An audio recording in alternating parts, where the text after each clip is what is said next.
नमस्कार दोस्तों, आपका स्वागत है इस नई कड़ी में जो हम आज नई एक शुरुआत कर रहे हैं बीईओ मेंस के लिए। वहाँ मैं आपके साथ साइंस और टेक के साथ रहूँगा और आपको समझाऊंगा कि कैसे विज्ञान और प्रौद्योगिकी को आसान और सरल भाषा में समझा सकता है। विज्ञान और प्रौद्योगिकी बहुत ही सरल चीज़ है जो आपके रोज़मर्रा के जीवन में इस्तेमाल हो रही हैं चीज़ें, वही तो विज्ञान प्रौद्योगिकी है। तो मैं उसको आपको आसान और सरल ढंग से समझाने का कोशिश करूंगा। मैं आपके साथ निर्भय उपाध्याय आप सबका फिर से एक बार स्वागत करता हूं और मैं ज़्यादा बातें नहीं करूंगा, मैं सीधे सब्जेक्ट पे ही आता हूं और आपको समझाने की कोशिश करता हूं कि विज्ञान आज हम ज़्यादा नहीं पढ़ेंगे। इस बोर्ड को देख के आप लोग घबराएगा नहीं, इतना छोटा छोटा क्या लिख दिया गया यहाँ पे। ये बस मेरी सुविधा के लिए है, आपके लिए नहीं है। आपके लिए आपको पीडीएफ दिया जाएगा और आप उसके हिसाब से अपने नोट्स अपनी तैयारी कर सकते हैं, या फिर जो मैं यहाँ समझा रहा हूँ आप कॉपी पेन लेके बैठे रहिए और ज़रूरत लगे तो कोई चीज़ लिख लीजिए, या फिर अगर आपको ज़्यादा दिक्कत हो तो कमेंट करिए। कमेंट में हम आपका रिप्लाई करेंगे और हम आपकी हर समस्या को समाधान करने के लिए यहाँ हमेशा रहेंगे। तो मैं यहाँ कुछ 10-12 टॉपिक हैं, उनके साथ आज आपको विज्ञान प्रौद्योगिकी की शुरुआत करूँगा, जिसमें optical fibre, QR code, AI, cloud computing, big data क्या होता है, हाइपर लूप क्या है, ये सब मतलब आप रोज ऐसे अखबारों में चीज़ों को सुनते रहते होंगे लेकिन कभी उसको गहराई से समझने की कोशिश नहीं की होंगी और एग्जाम में आ जाने के बाद लगता है कि अरे ये क्या पूछ दिया, ये तो सुना सुना सा है लेकिन समझ नहीं आ रहा क्या है। तो सबसे पहले मैं आज शुरू करूंगा ऑप्टिकल फाइबर से। ऑप्टिकल फाइबर आज के समय का सबसे ज़रूरी चीज़ है। आप लैपटॉप में अपना इंटरनेट इस्तेमाल करते होंगे, आप सुनते भी होंगे कि भारत डिजिटल भारत योजना चल रहा है, अंडमान तक ऑप्टिकल फाइबर समुद्र के नीचे बिछा दिया गया है। तो ऑप्टिकल फाइबर काम कैसे करता है, क्या है, कैसे उसका हम उपयोग करते हैं, इन सब चीज़ों के बारे में आज हम समझेंगे। तो पहला टॉपिक है हमारा ऑप्टिकल फाइबर। ऑप्टिकल फाइबर जो है वो उसका जो मुख्य सिद्धांत है वो प्रकाश के पूर्ण आंतरिक परावर्तन के ऊपर ही वो कार्य करता है। तो जो प्रकाश का पूर्ण आंतरिक एक वायर होता है, मतलब एक तार नुमा बिछा दिया जाता है गांव गांव तक चीज़ों को, और वो वायर के अंदर एक खोखली, जैसे ये पेन है, ये पेन एक समझ लीजिए कि ऑप्टिकल फाइबर है। तो इसके अंदर का जो सतह है वो इतना परावर्तित रहता है जिसमें प्रकाश डालने पे वो बहुत तेजी से एक जगह से दूसरे जगह जाता है, और वो प्रकाश की गति का ही इस्तेमाल हम सूचनाओं को एक स्थान से दूसरे स्थान पर भेजने के लिए करते हैं। तो इस जैसे जो नॉर्मल हम इंटरनेट यूज़ करते हैं या फिर नॉर्मल डाटा का, उसमें रेडियो फ्रिक्वेंसी का इस्तेमाल होता था। तो रेडियो फ्रिक्वेंसी की जो आवृत्ति है वो उतनी तेज नहीं है, जिस वजह से हम 1 GB 3 GB 10 GB तक के डाटाओं को 1 सेकंड में नहीं भेज सकते। उसकी स्पीड एक लिमिट है, जबकि ये इसमें ऑप्टिकल फाइबर में आप बहुत तेज़ी से संचार व्यवस्था को तेज कर सकते हैं। ये इसका मुख्य इस्तेमाल है और इसका कुछ महत्व है। जैसे Modi ji digital India programme तो चला ही रहे हैं, तो डिजिटल इंडिया प्रोग्राम का जो बेस है वो ऑप्टिकल फाइबर ही है। गांव गांव तक ऑप्टिकल फाइबर बिछाने का लक्ष्य है। अभी बिहार में चुनाव चल रहा है तो वहाँ भी ऐसे वादे किए गए हैं कि हर पंचायत तक ऑप्टिकल फाइबर बिछा दिया जाएगा। और जैसे इसके तहत जैसे आप महत्व में कुछ बिंदुओं को लिख सकते हैं। जैसे महत्व में आप लिख सकते हैं डिजिटल इंडिया का आधार जो है वो ऑप्टिकल फाइबर है। दूसरा लिख सकते हैं कि गवर्नमेंट टू जो भी सिटीजन है या फिर कंज्यूमर टू जो कंपनियां हैं उनका जो इसमें है वो क्या कहते हैं, इसके ऑप्टिकल फाइबर और नेट का जो यूज़ करके संचार को, सुविधाओं को और सूचनाओं को उन तक पहुंचाने का कार्य है। और नेशनल ऑप्टिकल फाइबर नेटवर्क एक कार्यक्रम भी है जो भारत सरकार का चलाया जा रहा है, वो भी डिजिटल इंडिया का एक अंग है और उसका बेस जो है वो भी ऑप्टिकल फाइबर ही है। तो ये इनके महत्व हैं, जैसे 4-5 पॉइंट बिंदु ये इनके महत्व है। और इनकी चुनौतियां जो है, चुनौतियों में एक्चुअली ये जो भी ऑप्टिकल फाइबर का पूरा प्रोग्राम है ये पीपीपी मॉडल है।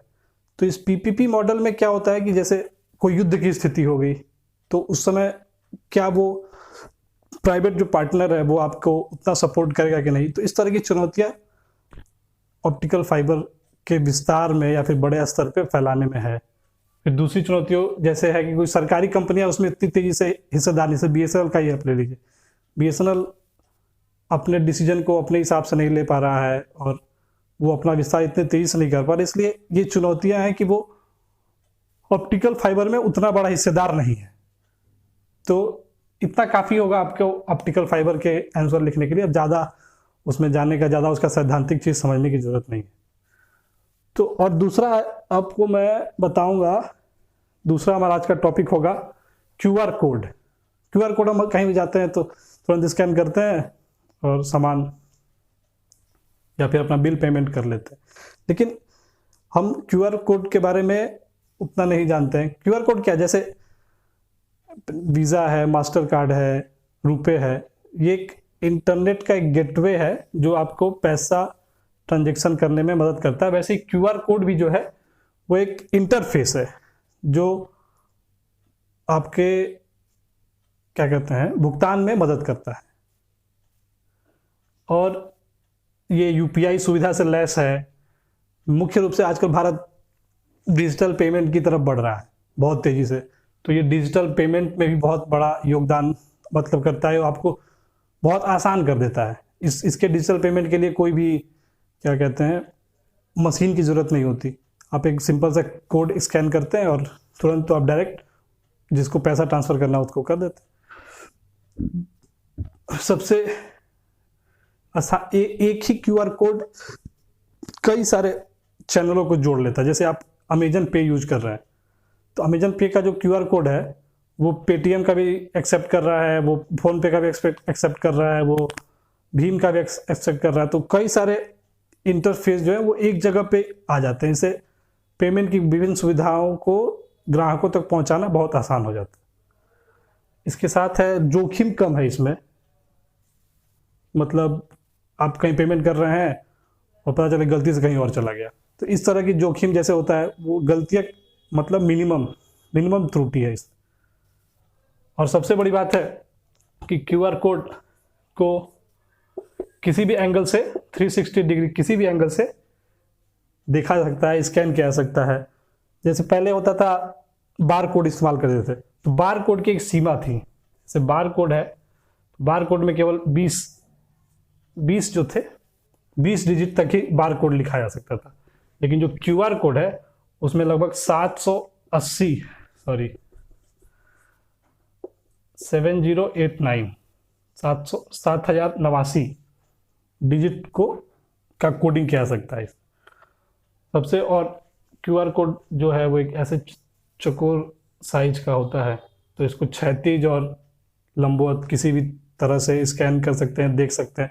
मतलब ये आपको बहुत फ्लेक्सिबिलिटी देता है और सरल भी है। तो इतना महत्व जो है या फिर इतने पॉइंट्स जो है बार कोड के लिए, क्यूआर कोड के लिए काफ़ी। तो अभी हमने 2 चीज़ पढ़ा, एक ऑप्टिकल फाइबर पढ़ा, फिर क्यूआर कोड पढ़ा। अब आज का जो तीसरा हमारा महत्वपूर्ण टॉपिक होगा वो होगा आर्टिफिशियल इंटेलिजेंस।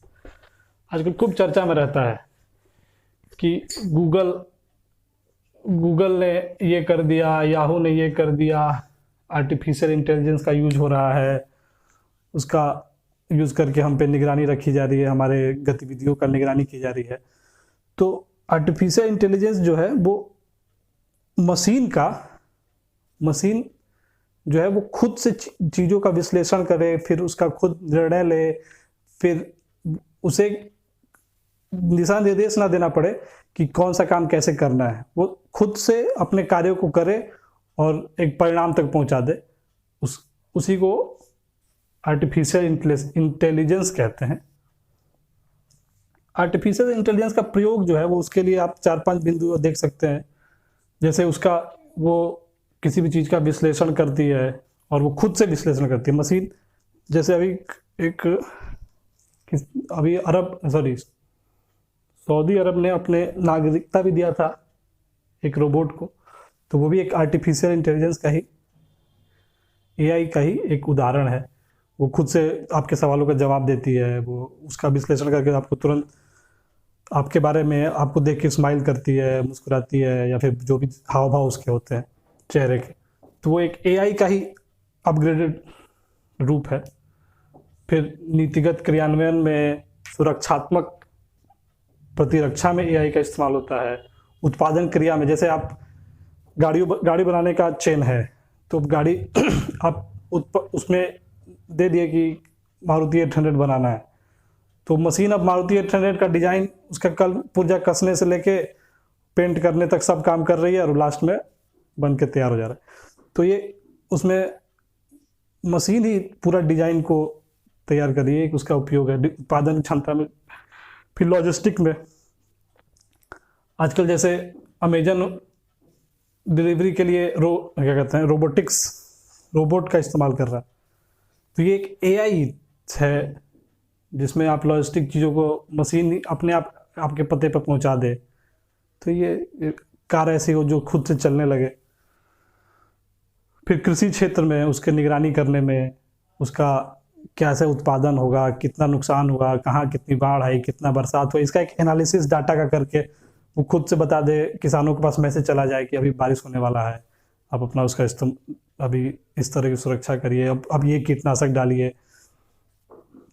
और विज्ञान और प्रौद्योगिकी के बहुत सारे क्षेत्रों में एआई का इस्तेमाल किया जा सकता है, जिससे काम को और आसान बनाया जा सकता है। इसके बहुत सारी चुनौतियां भी हैं।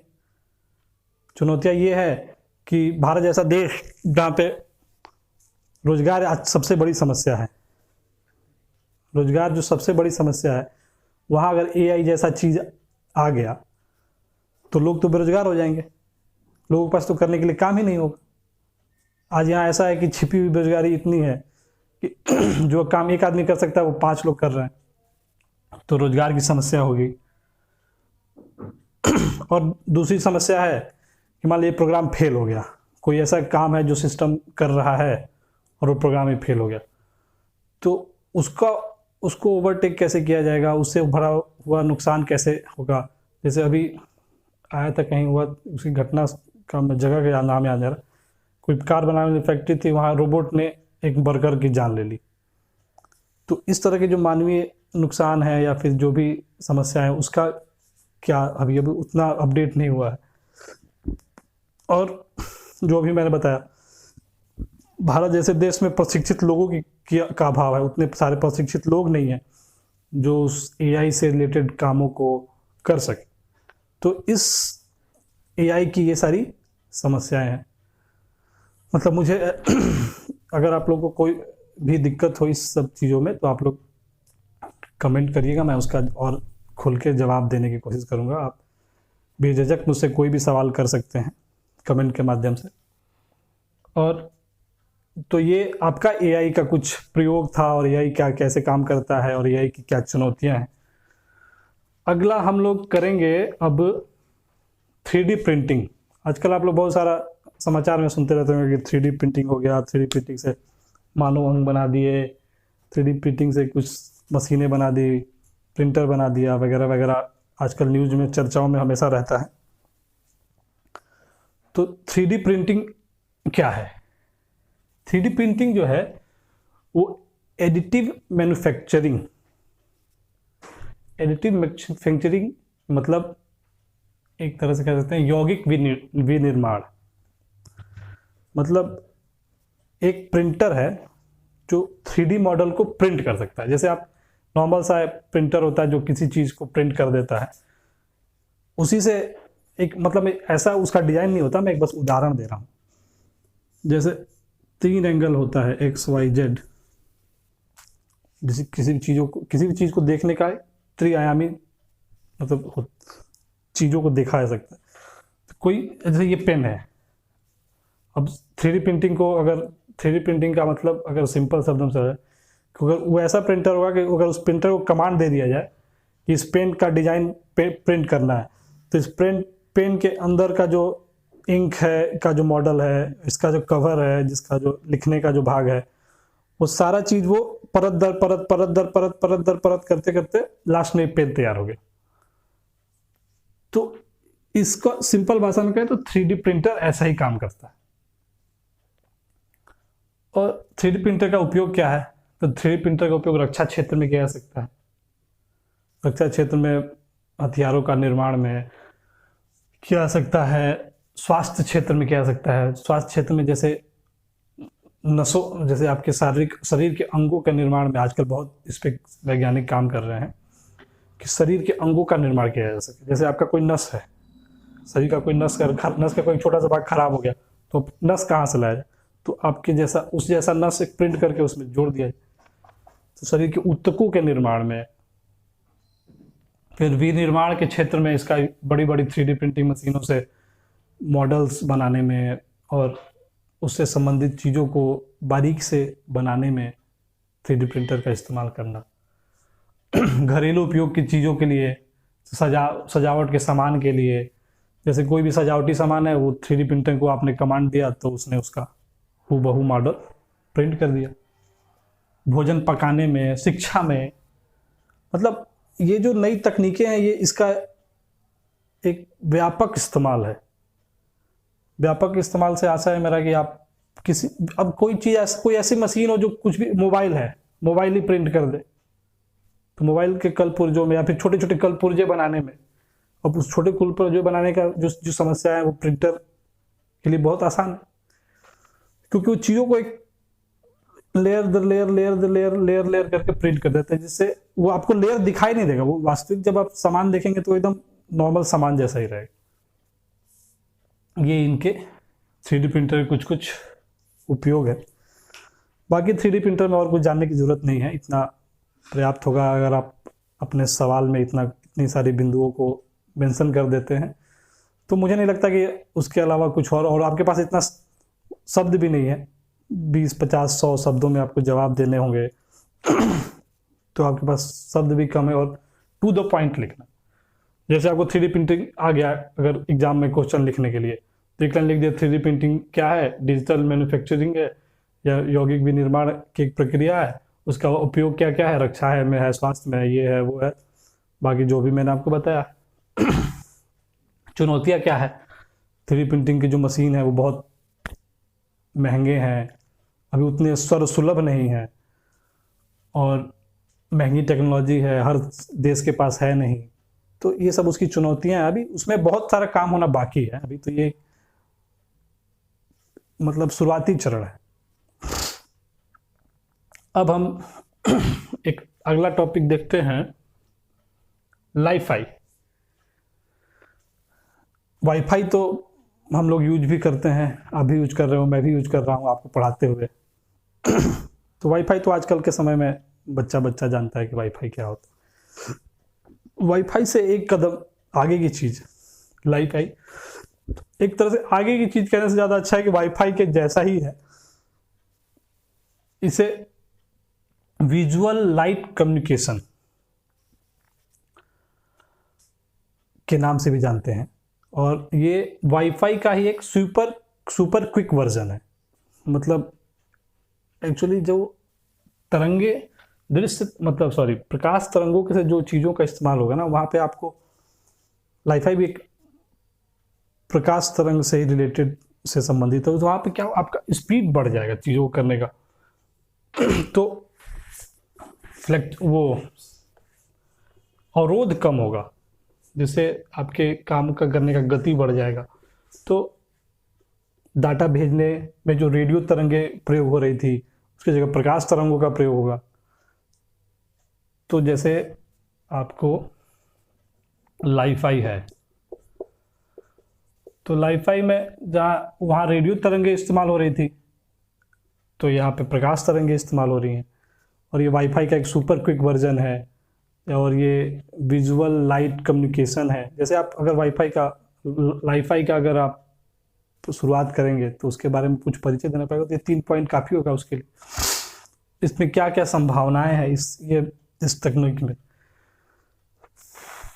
और सबसे बड़ी बात है ये रिसीवर के रूप में ये सोलर तकनीक का इस्तेमाल कर। तो इसमें क्या होगा कि गांव के दूर दराज वाले इलाके में जहाँ बिजली की समस्या है वहाँ पे भी इसका इस्तेमाल किया जा सकता है, और रोबोटिक्स में इसकी बहुत ज़्यादा संभावनाएं हैं। विमान जैसे आप फ्लाइट्स में ट्रेवल कर रहे हैं, वहाँ भी आपको इंटरनेट चाहिए, तो वहाँ इसकी संभावना है अस्पतालों में।